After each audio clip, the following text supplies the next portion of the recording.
escola, no trabalho, na política. Comunicação que educa, democratiza. Tá tudo no coração, melodia e percussão. A música afasta o medo e faz a mobilização. Pra quem vai o seu amém, pra quem julga e machuca. Pra quem vai o seu amém, pra quem sobrevive e luta. Pra quem vai o seu amém, pra quem julga e machuca. Pra quem vai o seu amém, pra quem sobrevive e luta. Lembro dos nomes que inspiram, na nossa voz são eternos. Sempre de cabeça erguida, a nossa luta revive. Olá, salve, salve todas as companheiras e companheiros que começam essa jornada na Califórnia, nesse encontro importante, abordando os feminismos, as lutas de gênero e as possibilidades do diálogo transnacional entre os movimentos sociais e, enfim, as lutas que estão em curso nessa região do mundo.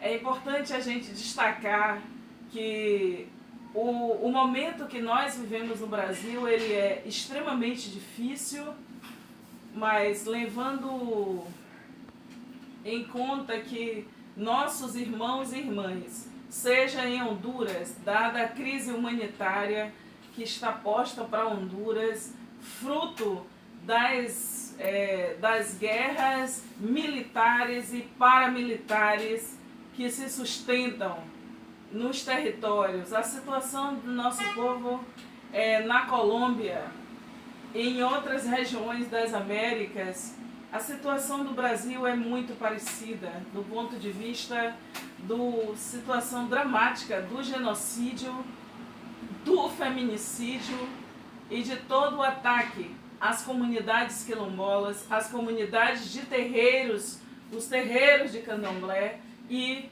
aos movimentos LGBT e a outros movimentos que se levantam por luta e pelo direito de nossas populações existirem. É importante a gente dizer que nossa esperança não acaba. Nós estamos atravessando essa quadra extremamente difícil do ponto de vista político e para nós esse é um momento importante de pensar as cores, as raízes e os nossos futuros nas Américas. Eu acho que esse é o tempo da gente chamar um encontro com esses compromissos, quando a gente pensa que dos desafios que estão postos para nosso povo dentro dos Estados Unidos e no México, em que nesse momento o México se levanta contra uma ordem de morte, lembrando a Chimbembe, né? Esse é um tempo de necropolítica e o México se levantou contra essa necropolítica, reagindo, organizando um outro tipo de governo em busca de outras formas de existir no contexto das Américas. Esse é uma movimentação importante para todas nós. É importante para a luta dos povos indígenas, seja no México, seja no Equador, na Bolívia, na Amazônia negra e indígena. Para a gente é muito importante, dada a situação de genocídio, de feminicídio, da lei perversa articulada em narcoparlamentos, né? Já que nós vivemos uma situação dramática no Brasil em que forças que dominam este narcopoder neste momento se articula até mesmo em cenários como Brasília. Isso para a gente é importante porque é um momento em que os movimentos sociais precisam conversar em diferentes partes das Américas e quando a gente tem uma situação com a imigração no contexto das Américas e que tem significados importantes dentro do Brasil. A imigração que vem do continente africano, principalmente dos nossos irmãos e irmãs do Congo, de Cabo Verde, de Guiné-Bissau, de Angola, de Moçambique, né? E os nossos irmãos e irmãs que vêm do Haiti. E como essa população se conflagra e se coloca na realidade, por exemplo, de uma grande cidade como São Paulo. Em outro sentido, é importante nós pensarmos que o que nós temos, por exemplo, de crise humanitária em relação à Venezuela, que nós precisamos ter no Brasil educação política para entender as idas e vindas do que está acontecendo politicamente na Venezuela, nós termos uma postura política de forma nenhuma, nós precisamos ter visão crítica sobre uma situação que foi criada na Venezuela e nós ficarmos muito atentos.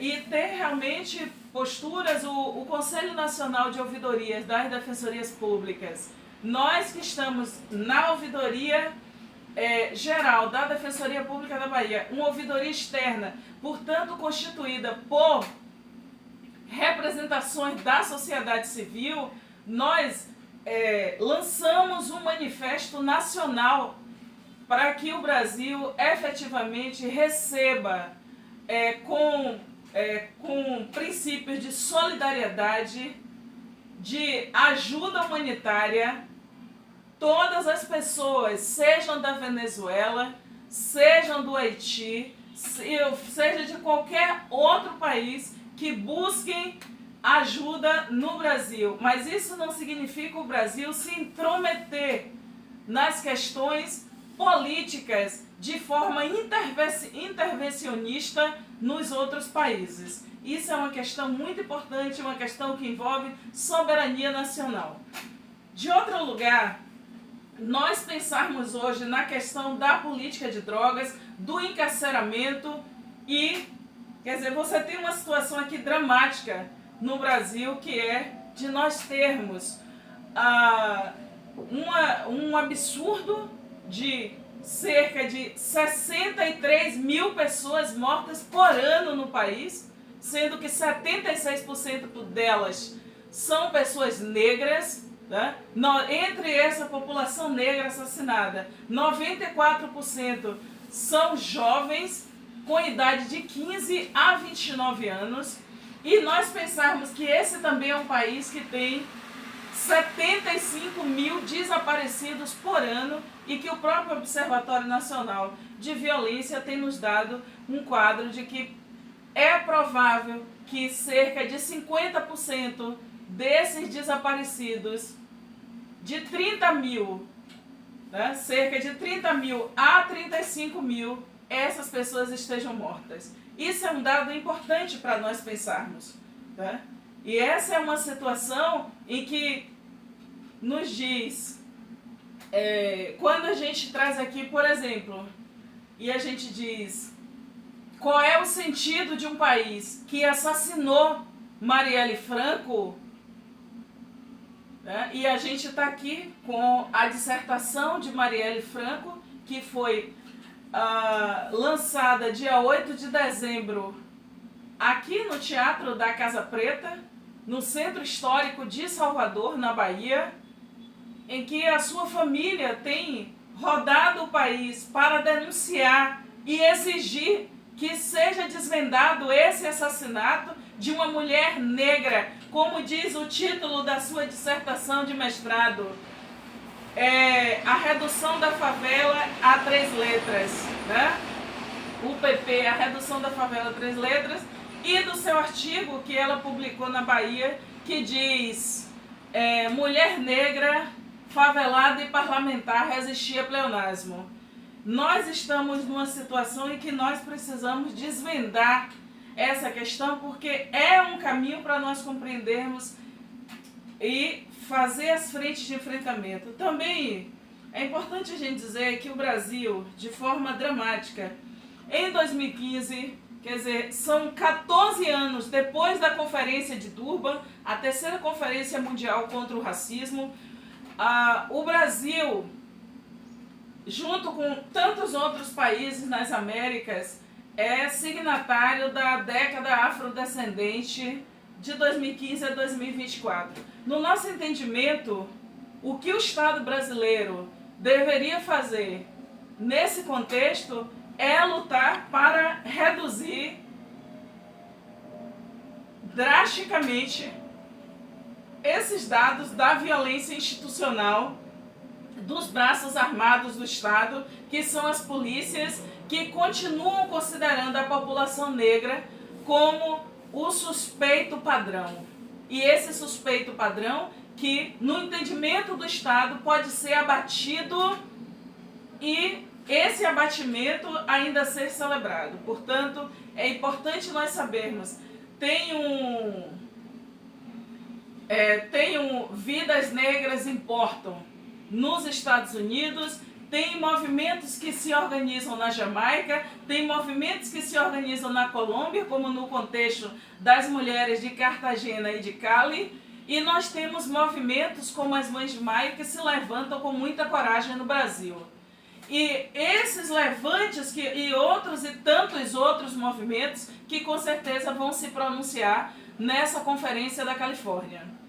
É importante nós lembrarmos que esses movimentos se levantam também contra o encarceramento desproporcional, violento, covarde, neocolonial da população negra no Brasil. São 726 pessoas encarceradas, 44% sem direito a sequer ainda ter falado em alguma corte do sistema de justiça. Então, quando a gente diz que sem ouvidoria externa não há democracia na justiça, é porque no nosso entendimento é inadmissível que uma pessoa, que 44% de 726 mil pessoas encarceradas em condições subhumanas, elas nem sequer foram ouvidas ou teve o seu processo lido por um membro do sistema de justiça. E é por isso que a gente luta para ampliar a defensoria pública no Brasil, e é por isso que nós temos uma visão extremamente crítica em relação ao papel do Ministério Público e ao papel dos tribunais de justiça nos 27 estados brasileiros. E por que a gente traz como exemplo de exercício político que o Estado brasileiro deveria estar fazendo em relação à década afrodescendente? É porque até agora, com exceção da ONU Mulheres, nós não observamos, e de muito esforço de algumas representações do Unicef, como é o caso do Comitê Baiano contra a Letalidade, liderado aqui pela representação de Bahia e Sergipe, nós não observamos efetivamente os esforços do Estado brasileiro para conter a letalidade, conter os assassinatos, conter as execuções sumárias de jovens negros, conter um cenário macabro de feminicídio que nós temos no país e nós pensarmos o quanto que é importante que o país não tivesse na situação que nós estamos, onde, lamentavelmente, o principal dirigente bate palma para os torturadores e nós temos um ministro da Justiça que está articulando um projeto chamado de anticrime, que é uma licença para matar. É importante nós pensarmos que cada gesto desse que o Estado brasileiro está fazendo, ele está posicionando as armas contra nosso povo. E nós precisamos fortalecer o sistema de defensoria e fortalecer o sistema dos defensores de direitos humanos no país. Se as lideranças negras, se as lideranças indígenas estão tombando no campo e na cidade, se elas estão sendo seguidas, vigiadas, tendo seus celulares monitorados, nós vivemos um clima que é de muita tensão. Então, eu penso que um encontro como este, que neste momento acontece na Califórnia, acontece por um chamado de professoras e estudantes, né? A professora Tiana, a Pascal tanto Fátima, Maria de Fátima e tantos outros e outras que estão mobilizados nesse momento, eu penso que nós precisamos ter desdobramentos.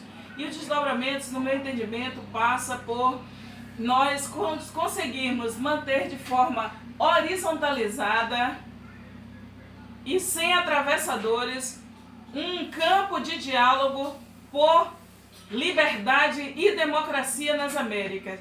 Para nós, liberdade e democracia nas Américas passa por enfrentar a indústria do encarceramento, passa por enfrentar a indústria de morte, o mercado da morte, como bem diz a companheira Tânia Palma, uma importante liderança política do movimento de mulheres negras e do movimento de luta comunitária numa das regiões de Salvador, que é o Nordeste Amaralina. Existe um mercado da morte orquestrado que, diante da ausência de políticas públicas para nosso povo, a resposta do Estado é ceifar a vida do nosso povo. E nós precisamos construir mecanismos de diálogo, de troca de experiência, de nos encontrarmos em outros momentos, em cada um desses lugares dos que eu citei e dos outros que a gente vai suscitar nesse encontro.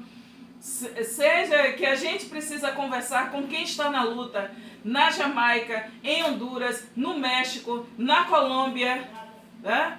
A juventude que está organizada em diferentes partes. Existe movimento se levantando nesse momento no Haiti e nós precisamos conversar nesse contexto das Américas, porque a nossa liberdade e a nossa possibilidade de ter direito a ter futuro passa pela organização da nossa própria luta.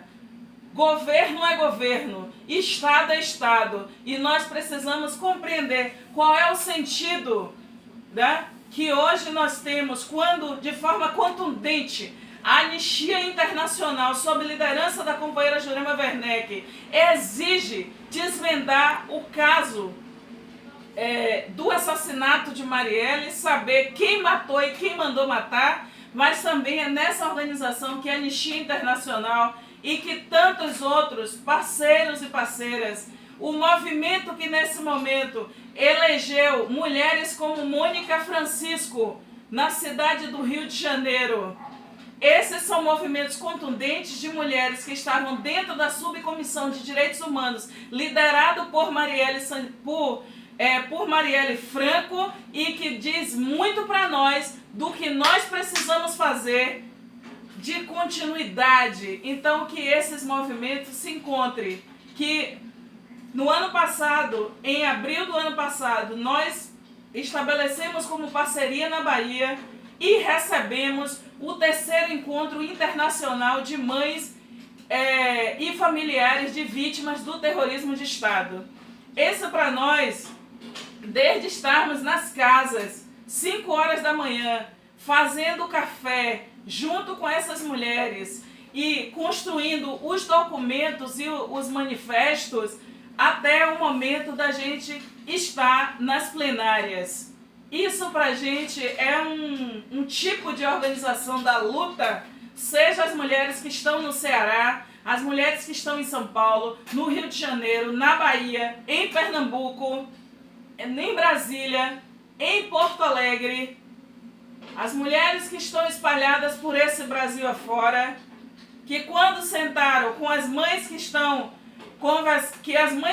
negras, que estão organizando os movimentos contra a perseguição e a morte dos seus filhos em Bruxelas, as mães que estão enfrentando a morte em Cali, na Colômbia, ou as mães que estão organizando em Chicago ou na capital da Jamaica. Essas são experiências muito fortes que nós pretendemos levar à frente e que esse fórum nos ajude a levar essas lutas à frente sem tutela, sem termos patrão, sem termos um ou duas dirigentes, mas que em cada país, em cada ação local, cada mulher e cada homem seja um dirigente e uma dirigente. Esse é o sentido de um movimento político que nós acreditamos. Nada de a gente ter, né, alguém que vai dizer o que a gente vai fazer, mas cada mulher que fizer uma roda e se reunir e dizer daqui para frente, se a polícia invadir meu bairro, a gente vai fazer tais e tais ações, isso pra gente é muito importante. E eu penso que essa é a força desse encontro. Parabéns às companheiras aguerridas da Universidade de Berkeley. Parabéns a todos os movimentos que nesse momento se reúnem na Califórnia numa coalizão que pode ter desdobramentos em todo o conjunto das Américas. Lembrando, Luísa Bairros, a nossa luta é para pensar que todas as vezes que a gente pensar na situação do povo negro e dos povos indígenas nas Américas, nós não temos democracia, porque a democracia, um projeto de democracia para nós passa por um projeto de termos direito a viver, de nossos filhos, nossos sobrinhos e nossas netas terem direito de envelhecer. E nós estamos diante de uma conjuntura em que os que conseguem chegar a passar pela mortalidade infantil, quando crescem, são abatidos nas esquinas ou são encarcerados para que a sua força seja retirada do meio da rua.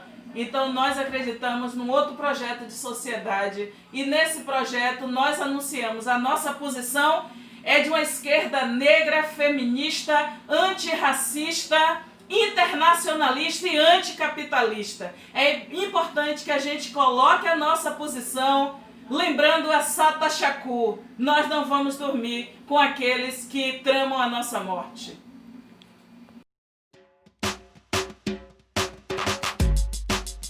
E aí chegaram os negros, com toda a sua cultura, toda a sua tradição, toda a sua religião. Nunca pense em desistir do que se quer, os inimigos estão testando a nossa fé. Olhos atentos pra saber como é que é. P-A-N-I-J-E.